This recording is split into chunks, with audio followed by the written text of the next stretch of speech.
بسم الله الرحمن الرحیم.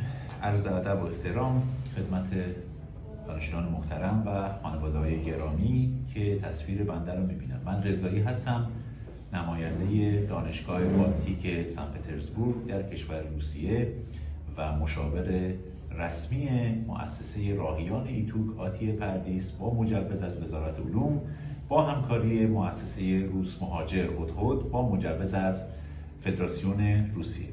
عزیزان، امروز می‌خواستم در مورد کشور روسیه، تحصیل در کشور روسیه و شرایطی که در این کشور معتبر از نظر تحصیلی و استراتژیکی برای ما ایرانی‌ها هست برای شما توضیح بدم. دوستان دقت بفرمایید، دانشگاه بالتیک یک دانشگاه بسیار خوب و معتبر هست که مجوز رسمی از کشور روسیه داره و دارای اساتید مجرب و کارکنان بسیار فرهیخته و مجرب هست که در شهر سن پترزبورگ امکاناتی رو برای خود روس‌ها و خارجی هایی که قصد تحصیل در کشور روسیه رو دارن فراهم کرده.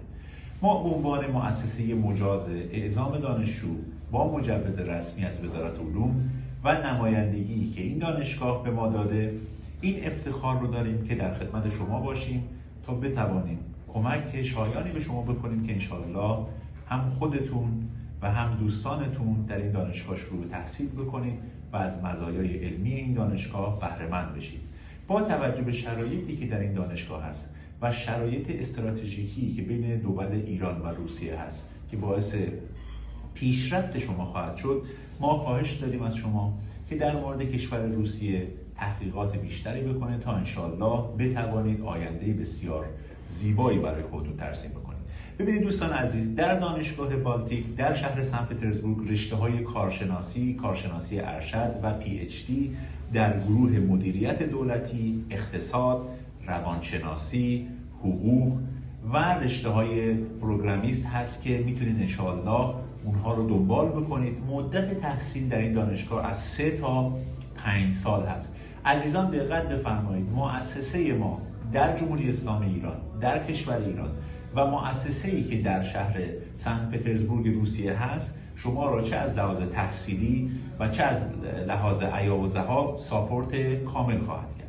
دوستان دقت بفرمایید، آدرس این مؤسسه تحصیلی یا دانشکده علوم انسانی در ایستگاه متروی کیروفسکی زاوود هست و ما این افتخار رو داریم که انشاءالله در خدمت شما باشیم. دوستان عزیز دقت بفرمایید، بعد از اینکه شما مدارکتون رو برای ترجمه به ما تحویل دادید و قرارداد رو با مؤسسه رسمی بستید، انشاءالله دانشگاه بالتیک برای شما محل اسکان فراهم خواهد کرد. به هر حال در خوابگاه‌های دولتی که از نظر کیفیت مناسبی داره و بسیار ارزان خواهد بود. دوستانی هم که علاقمند هستند در بورسیه این دانشگاه‌ها شرکت بکنن، میتوانند با ارائه رزومه و مدارک لازمه در آزمون‌های مورد نظر شرکت بکنن تا از نظر هزینه هم دانشگاه روسیه به آنها کمک بکنن. ما این افتخار را داریم به عنوان نماینده رسمی دانشگاه بالتیک و شخص بنده به عنوان مشاور رسمی این دانشگاه و مؤسسه رسمی اعزام دانشجوی راهیان ایتوک آتی پردیس با مجوز از وزارت علوم جمهوری اسلامی ایران و مؤسسه روس مهاجر هدهد با مجوز رسمی از دولت فخیمه روسیه افتخار داشته باشیم تا در خدمت شما باشیم. دانشجویان محترم، هر گونه سوالاتی برای شما ایجاد شد میتونید با ما در تماس باشید تا انشاءالله ما بتونیم به شما کمک کنیم. آرزوی بهترین ها برای شما داریم تا هموطنان عزیزمون در کشورهای دیگه هم حماسه آفرینی کنند در زمینه‌های تحصیلی تا شخصاً و مؤسسه ما به شما افتخار کنه.